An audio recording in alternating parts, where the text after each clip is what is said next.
Ассалаумағалейкум. Бүгін мен сіздерге Kyugo Kirin N4 Pro самокаты жайында шынайы отзыв және одан бөлек курьер болып жұмыс жасауға жарайтын самокат па немесе жарамайды ма, сол жайында кішкене сұрақтарға жауап беретін боламын және шынайы отзыв айтамын.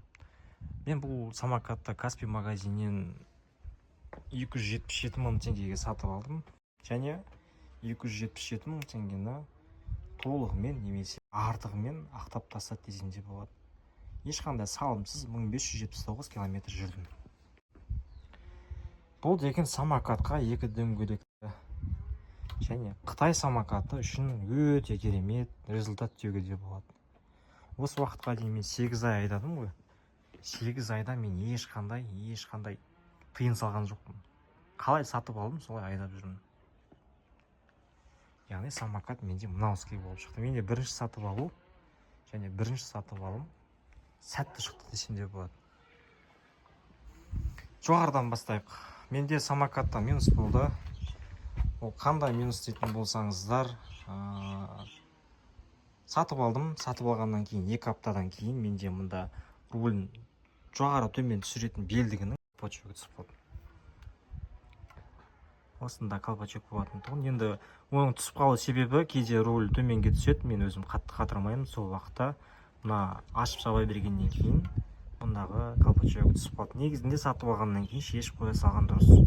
Себебі ешқандай руль ойнамайды. Жай тек сәндік үшін болмаса, мына жерді жауып қойып беретін де ғой. Жалпы бірінші минус сол болды менде. Кейіннен екінші минус бар.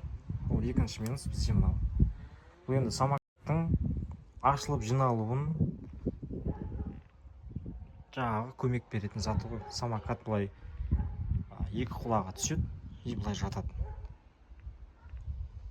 Бұл енді дөңгелек қай бағытқа қарай жүреді, яғни дөңгелек былай айналса, бұл да солай айналады, содан шешіліп кетеді.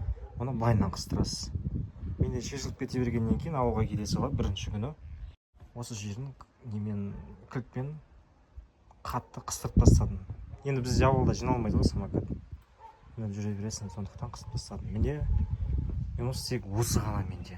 Екі ғана минус болды, одан басқа минус ешқандай болған жоқ. Рамасы өте керемет, өте қатты. Мен өзім самокаттан 2 рет құладым. 2 рет құлағанда да самокатқа ештеңе болған жоқ. Оның өзінде қатты кеп құладым, шыны керек. Бірінде 30-бен келіп құласам, екіншісінде 40-бен келіп құладым. Дөңгелегіне келетін болсақ, мен дөңгелегін сатып алғаннан кейін қалай жел қойдым, яғни жел бердім, сол қалпында тұр. Сол кезде ашылып үрленген колпачок, сол қалпы әлі тұр. Яғни сапасы өте керемет. Сосын дөңгелегі жарылып қалады деп қорықпасаңыз да болады. Мұнда покрышканың ішінде өзінің трос сияқты несі болады, защитасы болады. Содан кейін көбінесе шеге немесе жаңағы бутылканың сынықтары кіре бермейді. 8 ай болды, 8 айдан бері осылай тұр. Міне артқы дөңгелегі де солай тұр. Сол қалпы. Ешқандай жөндеу талап еткен жоқ. Жақсы жүреді. Өте керемет. Сосын менде жарығы. Енді бізде басты сұрақтар осылар ғой. Жарығы. Жарық беру өте керемет. Кешке қарай қарама-қарсы келе жатқан машинаның жарықтан көзі көрмей де қалуы мүмкін. Яғни оның жүргізушісінің көзі шағылысады. Сондықтан мен қарама-қарсы келе жатқан кезде жарығын өшіріп қойып, өткізіп жіберіп ары қарай кете беремін. Енді үлкен жол болса жарығын жақып ары қарай жүре беремін. Астыңғы жарығы бізде енді бұл самокат 277 мың теңгелік болғаннан кейін орта жастағы жігіттерге арналған ғой. Немесе жас болғанға деп айтайыншы, орта жас деп айтуға тура келмейді ау. Себебі жарығы қызыл, жасыл, көк болып жанады. Негізінде бұны ауыстырып алған жігіттерді де көрдім. Бір түс қойып қояды, немесе басқа түс береді деген сияқты. Бұларды ауыстыруға болады. Бірақ мен ешқандай еш жерін ашқан жоқпын. Қалай алдым, солай айдап жүрмін. Енді самокатпен курьер болып жұмыс жасауға жарай ма деген сұрақты қарастырайық. Мен өзім күнде кешкісін былай айдаудан бөлек самокатпен курьер болып жұмыс жасадым. Оның өзінде бір максимум 5 сағат, 6 сағат ары қарай заряд жетпейді. Ары қарай 8 сағатқа зарядқа қоюға тура келеді. Қымбаттау түрін алатын болсаңыз, осыдан бір 370 мың теңгелігі бар, немесе 450 мың немесе 500 мың теңгеден алатын болсаңыз, оларда екінші аккумулятор запаста жүреді. Яғни сіз олардың үстін ашасыз заряд біткен уақытта, екіншісін салып, біріншісін зарядқа қойып, үйге немесе өзіңізбен алып жүріп, солай доставканы жасай берсеңіз болады. Ал бұл жерде заряд бітсе, үйге апарасыз дағы сонымен зарядтап қайтадан шығуға тура келеді. Бірақ сіз солай жасайтын болсаңыз, сол тағы уақытыңыз бітіп қалады.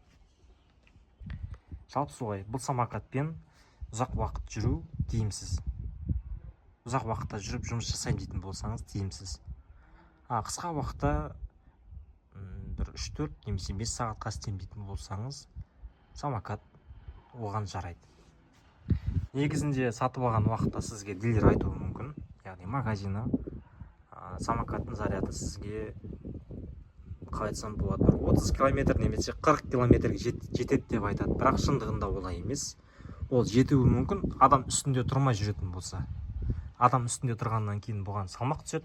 Салмақ мынау артында тұрған беріліс қорабы, міне мында көріп тұрсыз ғой.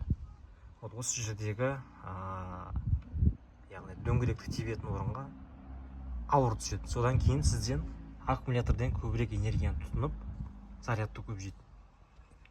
Энергияны көп жейді. Содан кейін сіз бір максимум күніне 10 километр әшейін жүріп бересіз.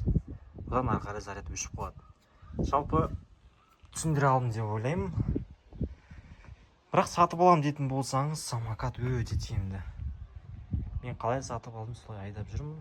Әрі 1600 километр жүріп тастадым. Құдай қаласа аман болсақ, тағы да бір 10 мың километр жүріп тастайтын шығармын. Жалпы солай. Мен өзім бастапқыда доставка үшін алғам, кейіннен ауылға келгеннен кейін ауыл орталығына, жаңағы магазинге шығып келгенге ыңғайлы, былай айтсам, автокөлігім болып қалды ғой. Жалпы осылай бауырыңызға немесе бала шағаңызға алып беретін болсаңыз, самокат өте тиімді. Менде ешқандай ақау болған жоқ. Жаңа айтып өткен, жоғарыда кішкентай мелочтар ғана бар. Басқа еш жерден ешқандай проблема болған жоқ. Енді әр адамда әртүрлі болуы мүмкін, сатып алған соң оның проблемасы әртүрлі болады дегенде. Жалпы мен өзім 1-ден 10-ға дейін бағала дейтін болса, 10-да 10 деген баға беретін едім. Жалпы осылай. Самокаттың сапасы өте жақсы. Видео ұнаған болса лайк басыңыздар, немесе одан бөлек маған қоятын сұрақтарыңыз болса астына жазып кетіңіздер комментарий.